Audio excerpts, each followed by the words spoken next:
We're in that part of the NBA offseason where literally nothing is going on, bro. It's just one of the most boring parts about the NBA offseason as a whole. It's just there's no trades. There's barely any trades. I don't want to say there's no trades. There's barely any trades going down. Extensions are getting thrown out. All the big free agents are gone.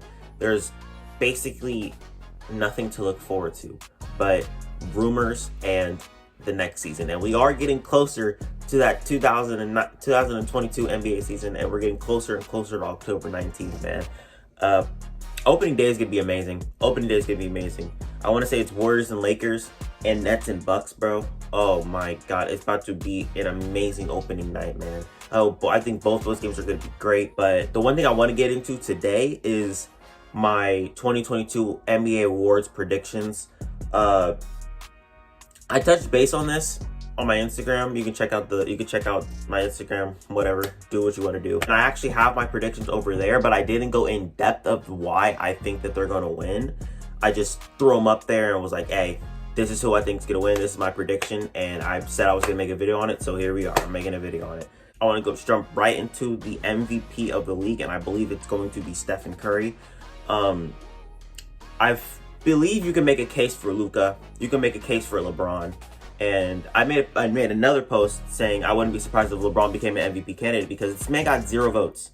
This man got 0 votes for being the best in the league. I personally don't think he's the best in the league anymore. I believe it's KD or Steph Curry.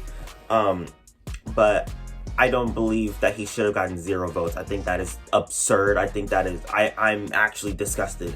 I'm appalled by how he got 0 votes, bro. These are the same people, I said this in my post, these are the same people that robbed LeBron of being the first unanimous MVP, which he should have been in 2013. Same thing, in the same year, they gave Marc Gasol, who was second all defensive team, defensive player of the year. I don't know how in the hell that ever makes sense in any aspect ever. But it should have went to LeBron. I'm gonna be honest. LeBron was all defensive first team. Marc Gasol was second team, and that should show you something. These guys do not want to see LeBron win, bro. But that is not what this video is about. This video is about my predictions.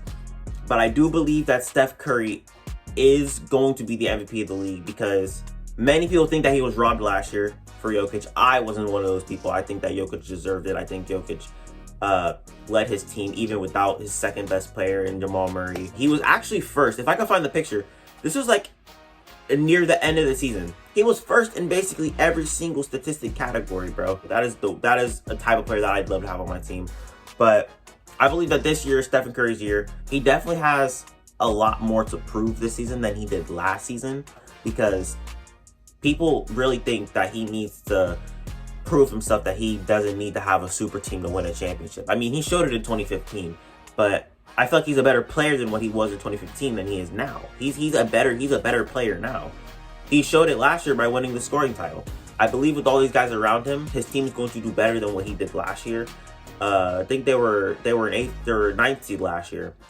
This year, they're championship contenders. In my opinion, I believe that they're championship contenders. They can go the distance. I believe they can go the distance, but that just depends on if Clay can really play how he played a couple years before he got injured, and I believe he will because, I mean, he's a catch and shoot guy. He doesn't need to dribble the ball. He doesn't need to be athletic. He doesn't need to drive to the paint like that. He's a shooter. I feel like their team is going to be 20 times better than they were last year because that team was literally buns last year. Steph Curry's going to prove that he can lead his own team. The media is going to eat this shit up, and they're going to push Curry's narrative to the ceiling, bro. I think they're going to push Curry's narrative more than they can push Luka's narrative because if Luka's team underachieves, which they actually could, I believe that Luka doesn't have a shot. If Curry can average like another 30, bro, I just don't see how LeBron or Luka can compete with that. The next person I want to talk about is the Rookie of the Year, and this has been a toss-up for me. I've been thinking about this for the past 2 weeks on who it's going to be, if it's Jalen Green or if it's Cade Cunningham. Man, this is the hardest decision that I've ever had to make when it comes to making a prediction because both players are so good. In my opinion, I believe that Jalen Green is a better basketball player. In my opinion, I feel like he's a better basketball player and he's a way more flashy basketball player, which catches the eye of the media, which is what I'm thinking of when I'm making this prediction. I feel like he is the more flashier player. I believe that he is the more acrobatic player. I believe that he is, in my opinion, the better player. But I feel like overall, Cade Cunningham has it in the bag solely because he has more freedom on his team than Jalen Green would. You got John Wall on the Rockets, and you got Kevin Porter Jr., not to mention you got Christian Wood, who's going to need the ball. But you also have Jalen Green.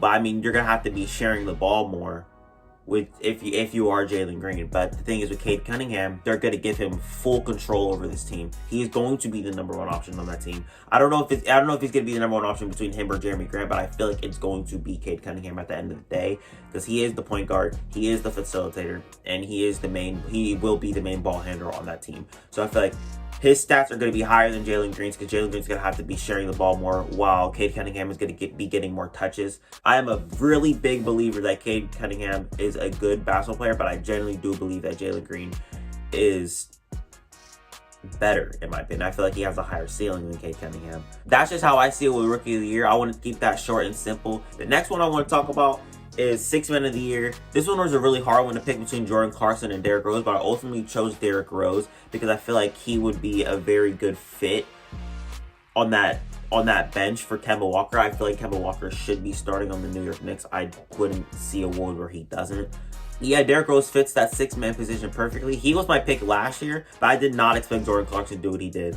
I feel like the reason why Jordan Clarkson wouldn't be six-man this year is because he's got way more offensive pieces on his bench in Rudy Gay, in Joe Ingles, and now in Eric Paschall. I still think he's an amazing player. I think he's an amazing six-man. His role on the team is basically take the ball and take over. When you get off that bench, you are the spark plug. And I feel like that is exactly what they will be going for Derrick Rose, because Derrick Rose will be their main point guard coming off the bench, and I feel like he'd be perfect. I feel like he'd be a perfect fit alongside Kemba Walker, man. If Kemba Walker isn't doing his thing, Derrick Rose is going to come right off that bench and step it up. That's just how it's going to go. On back-to-backs, which I realized that the Knicks have the fewest back-to-backs right when they got Kemba, and Kemba fucked us over with back-to-backs, bro. He's by far one of the worst back-to-back players in the league right now, solely because of his injuries and shit like that, and I understand. But, and another reason why I feel like he's going to win Sixth Man of the Year is solely because of the media, man. That's the third time I brought up the media, and it's just true. The media likes to spin narratives however they want it and build those narratives up, and that's who wins the awards. That's how the awards go, and I genuinely don't like that shit.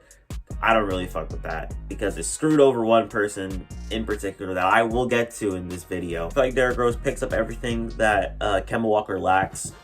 I generally do feel like Derrick Rose is going to be your Sixth Man of the Year, and I wouldn't be surprised if he won it, but I also wouldn't be surprised if Jordan Clarkson won it.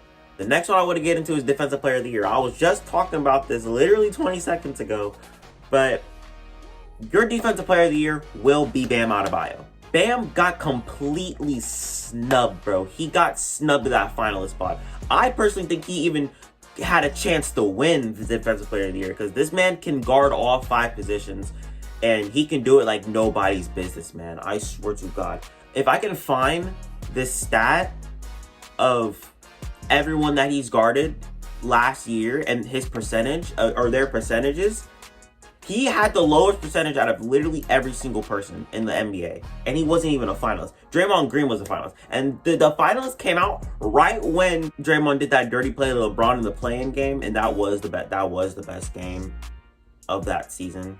Don't get it twisted, that was the best game. I'm just completely shocked that Bam Adebayo wasn't a finalist, and he's going to take that personally. He's 1000% going to take this personally, and he will be your Defensive Player of the Year. He's going to shock y'all. He's going to shock y'all, because he is the defensive anchor on that Miami Heat team, whether people like it or not.